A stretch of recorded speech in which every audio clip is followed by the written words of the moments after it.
Hi guys, and welcome back to a brand new piercing reaction video.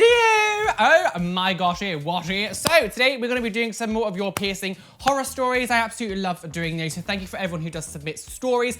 So if you do have a story you want to tell, a horror story of piercings, comment down below, comment your horror story. And again, obviously, if you've done one before and I haven't read it out, or you've done one, you've got another one, please feel free to comment the same comment on this one. And then in the next video, I'm going to come to this one for the horror stories. Quickly though, if you are a new person to this channel, hello, subscribe, hit the notification bell, don't miss any videos. I do videos regarding a whole variety of piercing topics and other fun reaction stuff, so make sure you hit subscribe and join the family. But anyway guys, let's not beat around the bush here and get straight on to your horror stories. Piercings are hard for little ones to take care of. My first piercing was on my 4th birthday. Jeez, got it. That's young girls. I got them done with a gun, one ear at a time. The first one I sat fine, but then I realized the pain, so during my second ear, I got scared and pulled away. Oh my God, you pulled away when she started pulling the trigger. Trigger train! T-shirts coming soon. A couple weeks later, I was playing around with my cousin and the other ear catches on his shirt, oh my gosh, and tears the earring down. We left it in and 3 decades later, there is still a big slit in my ear. Oh my God. This is the thing, like kids and babies and stuff, like if you want, like if babies especially, like do not pierce babies' ears, like they're not toys and not accessories. I think if you're a very young child and you sort of say that you want to get it done, just be very worried because most kids won't be able to leave it alone. Most kids will play with it, most kids will touch it, most kids will want to be like, oh, what's this thing? Like it's just not an easy thing to handle for like a kid because they don't understand the responsibility of like cleaning and trying to keep those kind of things clean. The fact that you were that young and like it caught on someone, like it caught on like your like cousin's like t-shirt and it ripped down, that must have like traumatized you. Like kids shouldn't have to go through stuff like that. Like, oh my gosh. So you beat the cousin around the head. I had my nipples pierced for about a year and a half until I was getting out the shower one day and got one side caught on the shower door. No. You do not realize how much you knock yourself against door frames until you have something in a certain area to remind you. Literally, I've knocked my nipple piercing on door frames so many times and I'm like, what the hell is happening? But you just do. You just don't realize how much you sort of brush yourself past things until you get a nipple piercing and then it literally is like, hello, remember me?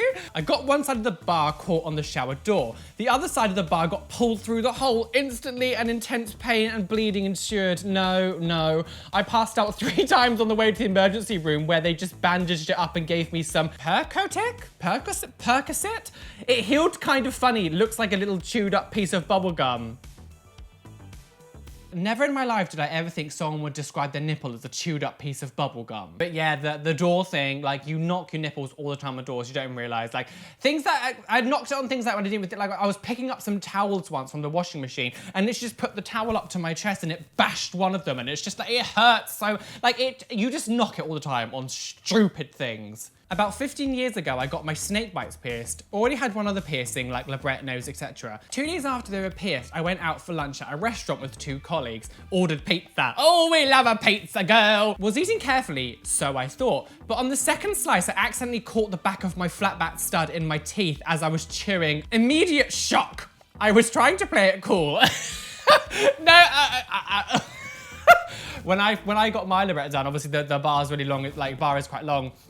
I did the exact same thing and you tried to not act like it. Like, the thing is, it takes you by such surprise. You're like, like even when you bite down your tongue, it takes you by surprise. And like, you do kind of like, it's fine. Nothing bad has happened. Dying inside, internal bleeding. So I was trying to play it cool. So I just touched my face to see if things were okay. Couldn't feel the ball though. I felt blood. Ew, what were your friends thinking? Surely they would have noticed you had blood on your face. So I quickly excused myself and went to the bathroom, looked in the mirror. There was some blood and the ball was missing. I tried to pull the stud out, but it wouldn't come out. What the F? Turns out I pulled the ball into the side of my lip. That's not okay. My only option was to push it back through the front hole, so I did. Took a breather, went back to lunch. So I can't even read it because I'm literally like imagining you with this like swollen bloody lip where you've just like stretched the hole because the ball's gone shoved into your face. Oh my God. But surprisingly, it says that you still have the piercing now and it healed fine. How the hell did that heal fine? I'm so surprised that didn't leave like a massive mark, assuming you pulled the ball into your lip and you would have stretched the hole. Like the fact that it just kind of went back to normal and like as if like nothing happened. I'm very surprised. Hi, Roly, I have a piercing horror story for you. So my friend's mum works at a primary school aftercare, and one day she was playing with the children on the jungle gym while she was standing on the ground. Anyway, she lifted her arms up to play with one of the kids and her top lifted up, but so a bit of her belly button piercing was showing. Her piercing got stuck between the two wooden planks. She didn't notice and continued playing and tried to run after one of the children, and her piercing ripped out. She had to go to hospital and her she had to get a belly button stitched back up. What? I'm sorry, I'm really confused as to what happened. I completely butchered that when I was reading that. I'm very sorry. Dyslexia helps. Helps? Hurts. I can't even speak. So she had a belly button pierced, and so she lifted her up and it got exposed to stomach. But like, I don't understand what it got caught on. What do you mean with 2 bits of wood? I don't understand. What was this jungle gym thing that you were on? Like, how did it get caught inside it? I don't know what's happening, I'm just confused. I'm more confused than anything. Confused. I'm confused. Confused.com, girls. Last year, I got my second earlobe pierced at Claire's, triggered. I had my first done there a year before. Weeks after getting it done, the earring got embedded in my skin.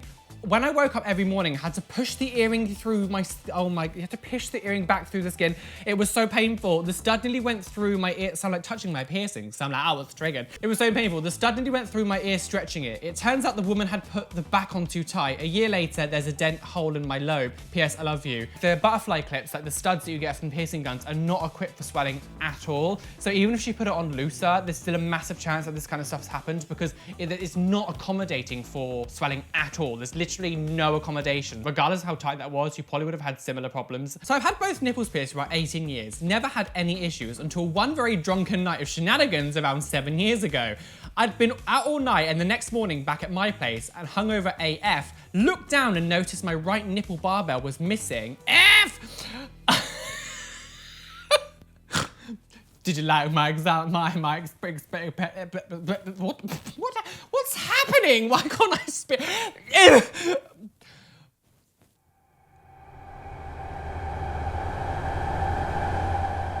I had them all this time and didn't want to sacrifice the left one because F losing the right one, so I grabbed the closest thing to a needle. Oh my God. I had a 35mm Labret stud. Oh God, I can see where this is going. Oh yes, my already started to seal nipple piercing hole and was able to get another barbell in. To this day, still got them. Well done, girl. Anyone can relate to this when it comes to piercing stuff. Like something's fallen out overnight or something you haven't realized and you've had to force a bar back through to reopen the hole a bit. Like we've all been there, girls. Oh my God. So I had my anti-tragus piercing when I first got it done was being so annoying to heal and it took such a long time that I took it out like I want to say about 2 years after getting it done because I was like, I'm done with this trying to heal, it's annoying me. And then like a few days later, I was just like, why did I just do that? This is the most intense pain piercing I've ever had in my entire life. Why am I just throwing it away? So I got the bar again and like forced it back through and oh my God, that hurt more than getting it done. Still have it now, it's fine, but like that was a lot. So I definitely relate to you with the whole, I'm not giving this piercing up. No girl, stubbornness prevails. Not really a horror story, but when I was a baby, my grandparents took me to the mall just to do something and do a little shopping. My grandmother took me somewhere to pierce my ears in the mall, probably Claire's, without my mother's consent. Oh, naughty grandmother. Needless to say, but my mum was not happy on arrival back home. They are fine to this day, and I'm on 10 piercings now. I remember when I got my earlobe pierced when I was about 5 or 6. I don't remember my exact age. Oh my God, my grandmother freaked the hell out. My grandma hated piercings. If she was alive now, she'd be like, what happened? She'd be like, I have no grandson. No grandson, I looks like Pinhead. So I remember when I got my stud done, she was so angry at my mother. Obviously, she's got no right to like say you can or can't do anything, but like it was just a lot. I remember then when I moved in with my grandparents, I took her out like a year later and she was so happy, girls.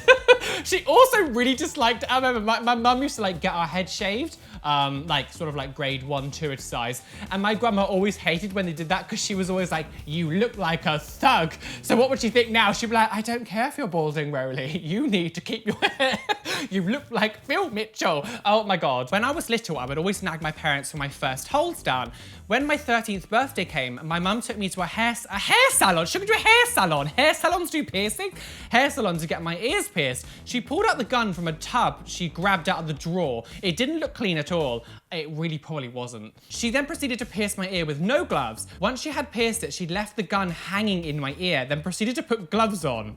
What? She left the gun in your ear and just left it. What? That should, like, let's just leave weight on a brand new piercing. Idiot. Also, did she then put gloves on afterwards? I mean, I'm actually surprised. You got it done in a hair salon. Like, what? When she tried removing the gun, she ripped the hole. She just ripped the hole she just made. Long story short, it looked like I had a coin slot piercing in my lobe. And she then charged my mum $175.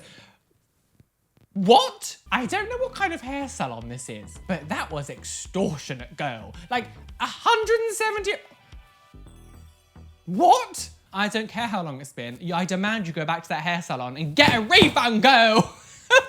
I had a nipple piercing and loved it so much, using nursing pads in my bra to cushion and keep it from rubbing when it healed. Unfortunately, I ended up taking it out because apparently the bar rested on a nerve where it was... What? It rested on a nerve where it was into my body. And it never stopped hurting. I just couldn't take it anymore. Don't know if that was my body, the angle or depth of it, or piercer error. I did love it except for the constant pain. I've never in my life heard of a nipple piercing being like resting on a nerve and hurting. Someone's have to comment down below in terms, I actually don't know this. Like, is that a thing? Like, that sounds horrendous, like horrendous. My mum took me to the mall to get my ears pierced when I was about 6 months old. 6 months old. So, you didn't consent. Literally still a fetus. Of course with a gun, this was the late 90s, and she got my photos taken, so I had the day commemorated forever. Apparently, I kept pulling them out, and eventually my parents gave up and stopped trying. I'm 26 now and haven't worn earrings in 24-ish years, but they still never closed, and I still have a scar tissue inside. Your babies are not toys. Stop trying to force your baby to have piercings. It's just stupid. They're not your toys. You wouldn't pierce your pet's ear, so why would you pierce your baby's ear? Both of them are not accessories. Both of them are not toys. Both of them cannot consent. I commented a long time ago, but didn't think you'd noticed it. I got a new horror story though. Well, I'm noticing you now, girl. So I got my cartilage and industrial pierced a long time ago. I wanted my second cartilage pierced. When my piercer was marking the spot, she noticed a keloid I had on the back of my first one. When she pierced it, she also pierced the keloid, so I started bleeding everywhere. She pierced through your keloid. What the heck? What, like, intention? She did intention, what? The needle fell out and she had to put the plastic thing in through the hole so it wouldn't close. When she pushed the earring through though, I was relieved that the pressure was gone. Let's just say I'm not getting a third one done. I don't understand what just happened. Like, she pierced through a keloid intentionally. Like, that's not something you do. Like, I don't understand, like, how would you make, honestly, at this point, I don't know why I act like I'm surprised. Like, I've heard everything about this, but like, no, I can't. No. Choo-choo. Oh, anyway, guys, thank you for everyone who has submitted your stories. This has been a lot, like every single time. This is obviously it was very nipply on this one. I'll call the video something with nipple piercings. It was a very nipply video. But, God, please hit the like button, just really, really help me out. Subscribe if you are new, share with your friends, all that good kind of stuff. Hit the notification bell, don't ever miss a video. I see who's got notifications on, so I'm seeing you girls. And I will see you all very soon for another fabulous video. This has been fun. Again, make sure you do leave your horror stories down below and I can do it on my next episode. And again, like I said, if you have already left like one before and I haven't got to your comment, you are more than welcome to repost the same comment and maybe, just maybe, you'll get into the next one. Sorry, I don't know what's going on. Be fabulous, amazing, be gay, be everything you want to be. Don't let any bitch out there tell you that you can't be you. Why is that? Because you are fabulous, flawless, amazing, full of potential to do well in life. Goodbye.